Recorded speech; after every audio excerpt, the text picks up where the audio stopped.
ನಮಸ್ಕಾರ ಎಲ್ಲರಿಗೂ.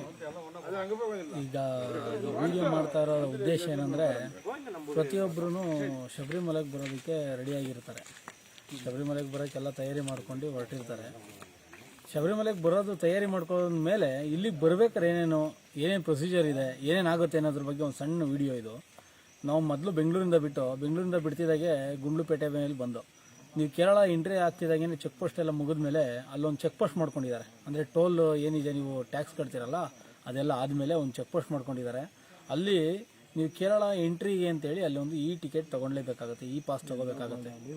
ಅದು ಯಾವುದೇ ಗಾಡಿ ಆದರೂ ಸರಿ, ನೀವು ಪಾಸ್ ತೊಗೋಬೇಕಾಗುತ್ತೆ. ಮೊದಲು ಕೋವಿಡ್ ಟೈಮಲ್ಲಿ ಪಾಸ್ ಇತ್ತು, ಈಗ ಕ್ಯಾನ್ಸಲ್ ಮಾಡಿದ್ದಾರೆ ಕೆಲವು ಸ್ಟೇಟು, ಬಟ್ ಇಲ್ಲಿ ಇನ್ನೂ ಈಗಲೂ ಹಾಗೇ ಇದೆ. ಆನ್ಲೈನಲ್ಲಿ ಕೂಡ ತೊಗೋಬೋದು. ನೀವು ಯಾರ್ಯಾರು ಬರ್ತಾರೆ ಅವ್ರ ಡೀಟೇಲ್ಸು, ಫೋನ್ ನಂಬರು ಮತ್ತು ಅವ್ರ ಏಜು, ಆಧಾರ್ ನಂಬರು, ಇಷ್ಟು ಡೀಟೇಲ್ಸ್ ಕೊಟ್ಟು ಪಾಸ್ ಎಷ್ಟು ಜನ ಬರ್ತಾರೋ ಅಷ್ಟು ಜನ ನೀವು ಪಾಸ್ ತೊಗೋಬೋದು. ಅಲ್ಲಿಂದ ಮುಂದೆ ಬಂದರೆ ನೀವು ಗುರುವಾರ ಸಿಗುತ್ತೆ. ಗುರುವಾರಲ್ಲಿ ದರ್ಶನ ಮಾಡ್ತೀನಿ ಅಂದರೆ ಅಲ್ಲೂ ಕೂಡ ಪಾಸ್ ಇದೆ. ಅಲ್ಲೂ ಆನ್ಲೈನಲ್ಲಿ ಬುಕ್ಕಿಂಗ್ ಮಾಡ್ಕೋಬೋದು, ಆನ್ಲೈನಲ್ಲಿ ಟಿಕೆಟ್ ತೊಗೋಬೋದು. ಆನ್ಲೈನಲ್ಲಿ ಟಿಕೆಟ್ ತೊಗೊಂಡು ಅಲ್ಲೂ ದರ್ಶನ ಮಾಡ್ಬೋದು. ನಿಮ್ಮ ಟೈಮಿಂಗ್ಸ್ ಏನಿರುತ್ತೆ ಆ ಟೈಮಿಂಗ್ಸಲ್ಲಿ ಹೆಚ್ಚು ಕಮ್ಮಿ ದರ್ಶನಕ್ಕೆ ಬಿಡ್ತಾರೆ.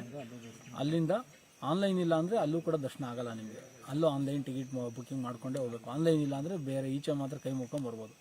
ಅಲ್ಲಿಂದ ನೆಕ್ಸ್ಟು ನೀವು ಬಂದರೆ ಶಬರಿಮಲೆಗೆ ಬರ್ತೀರಾ. ಶಬರಿಮಲೆಯಿಂದ ಎರಿಮಲೆಗೆ ಬಂದರೆ, ಎರಿಮಲೆಯಲ್ಲಿ ಯಾವುದೇ ಥರದ್ದು ಏನು ಪ್ರೊಸೀಜರು ಇನ್ನೊಂದು ಮತ್ತೊಂದು ಏನಿಲ್ಲ. ಎರಿಮಲೆ ನಿಮ್ದು ಏನಿದೆ ನೀವು ಮುಗಿಸ್ಕೋಬೋದು. ಯಾವುದೇ ಥರದ ಜನಜಂಗುಳಿ ಏನಿಲ್ಲ, ಆರಾಮಾಗಿ ಬರ್ಬೋದು. ಅಲ್ಲಿಂದ ನೆಕ್ಸ್ಟು ನೀವು ನೀಲಿಕಲ್ಲು ಬರ್ತೀರಾ. ನೀಲಿಕಲ್ಲಿಗೆ ಬಂದಾಗ ಇದು ಇಂಪಾರ್ಟೆಂಟ್ ಥಿಂಗು ಇಲ್ಲಿ ಅರ್ಥ ಮಾಡ್ಕೋಬೇಕು. ಇಲ್ಲಿ ತಿಳ್ಕೊಬೇಕಾದೇನೆಂದರೆ, ಟಿ ವಿಲಿ ಮತ್ತು ವಾಟ್ಸಪ್ಪಲ್ಲಿ, ಸೋಷಿಯಲ್ ಮೀಡಿಯಾದಲ್ಲಿ ಕೋವಿಡ್ ಟೆಸ್ಟ್ ಕಂಪಲ್ಸರಿ 48 hours ಅಂತ ಹೇಳ್ತಾ ಇದ್ದಾರೆ.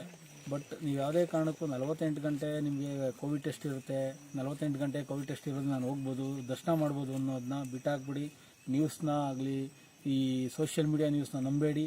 ಯಾಕಂದರೆ ಇಲ್ಲಿ 48 hours ಇಲ್ಲ ಕೋವಿಡ್ ಟೆಸ್ಟ್ ಇರೋದೇ ಕೇವಲ 24 hours ಮಾತ್ರ. 24 ಗಂಟೆ ಮುಂಚಿತವಾಗಿ ಮಾಡಿಸಿರೋ ಕೋವಿಡ್ ಟೆಸ್ಟ್ ಮಾತ್ರ ಇಲ್ಲಿ ರಿಸೀವ್ ಮಾಡ್ತಾರೆ. ಇಲ್ಲ ಅಂದರೆ ಅದು ಆದಮೇಲೆ 48 hours ಎಲ್ಲ ಇಲ್ಲ, 24 hours ಬಿಫೋರ್ ಟೆಸ್ಟಿಂಗ್ ಮಾತ್ರ ತಗೋತಾರೆ. ಅದು ಅಕಸ್ಮಾತ್ ಇಲ್ಲ ಅಂತ ಅಂದರೆ ಇಲ್ಲೇ ಆ್ಯಂಟಿಜೆನ್ ಟೆಸ್ಟ್ ಅಂತ ಹೇಳಿ ಮಾಡ್ತಾರೆ, 620 ರೂಪಾಯಿ ಚಾರ್ಜ್ ಮಾಡ್ತಾರೆ. ಹಾಗಾಗಿ ದಯವಿಟ್ಟು 48 hours ವ್ಯಾಲಿಡ್ ಇರುತ್ತೆ ಅಂದ್ಕೊಂಡು ಬರೋದಕ್ಕೆ ಹೋಗ್ಬೇಡಿ. 24 hours ಬಿಫೋರ್ ಮಾಡೋಕ್ಕಾದರೆ ಮಾಡಿಸ್ಕೊ ಬನ್ನಿ.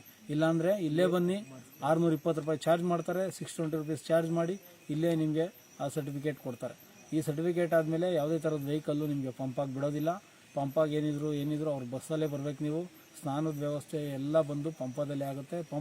ಪಂಪಾ ಸ್ನಾನ ಇರೋದಿಲ್ಲ, ಶವರಲ್ಲಿ ಸ್ನಾನ ಮಾಡಬೇಕಾಗತ್ತೆ. ಪಂಪ ನದಿಗೆ ಇಳಿಯೋದು, ಪಂಪದಲ್ಲಿ ಹೋಗಿ ಸ್ನಾನ ಮಾಡೋದು ಯಾವುದೇ ಥರದಿರಲ್ಲ. ಪೂಜೆ ಇನ್ನೊಂದು ಮತ್ತೊಂದು ಏನೂ ಇರೋದಿಲ್ಲ. ಡೈರೆಕ್ಟ್ ಪಂಪಾಗಿ ಬರ್ತೀರಾ, ಪಂಪದಲ್ಲಿ ಶವರಲ್ಲಿ ಸ್ನಾನ ಮಾಡ್ತೀರಾ, ಅಲ್ಲಿಂದ ಬೆಟ್ಟ ಹತ್ಕೊಂಡು ಬರ್ತೀರಾ. ಬೆಟ್ಟ ಹತ್ಬೇಕಾದ್ರೂ ಅಷ್ಟೇ ತುಂಬ ಫೆಸಿಲಿಟಿ ಏನಿಲ್ಲ ಮೊದಲು ಥರ. ಯಾಕಂದರೆ ಇವತ್ತು ಫಸ್ಟ್ ಡೇ ನಾವು ಬಂದಿರೋದು. ನೆಕ್ಸ್ಟ್ ಆ ಥರ ಮಾಡ್ಬೋದೇನೋ, ಫೆಸಿಲಿಟಿ ಕೊಡ್ಬೋದು. ಬಟ್ ಫಸ್ಟ್ ಡೇ ನಾವು ಬಂದಿರೋದು, ಹಾಗಾಗಿ ಏನೇ ಫೆಸಿಲಿಟಿ ಇರೋದಿಲ್ಲ ಸದ್ಯಕ್ಕೆ. ಈಗ ನಾವು ಬೆಟ್ಟ ಹತ್ತುತ್ತಾ ಇದ್ದೀವಿ, ಅರ್ಧ ಹತ್ತಿದ್ದೀವಿ. ಈಗ ಅರ್ಧದಲ್ಲಿ ಏನೇನಾಗಿದೆ ಅದ್ರ ಸ್ಥಿತಿನ ಕಳಿಸಿದ್ದೀವಿ. ಬಟ್ ಆನ್ಲೈನು ನೀವು ಮಾಡಲೇಬೇಕಾಗತ್ತೆ. ಆನ್ಲೈನು ದರ್ಶನದ ಟಿಕೆಟ್ ಇರಲೇಬೇಕು, ಕೋವಿಡ್ ಟೆಸ್ಟ್ ಇರಲೇಬೇಕು. ಕೋವಿಡ್ ಟೆಸ್ಟ್ 24 hours ಮಾತ್ರ. ಅಲ್ಲಿ ಮಾಡ್ಸೋಕ್ಕಾಗ್ದಿಲ್ಲವರು ದಯವಿಟ್ಟು ಇಲ್ಲೇ ಬನ್ನಿ, ಇಲ್ಲೇ ಮಾಡಿಸ್ಕೊಳ್ಳಿ. 620 ರೂಪಾಯಿ ಚಾರ್ಜ್ ಮಾಡಿ ಇಲ್ಲೇ ನಿಮಗೆ ಕೋವಿಡ್ ಟೆಸ್ಟ್ ಮಾಡಿಕೊಡ್ತಾರೆ. ನಮಸ್ಕಾರ.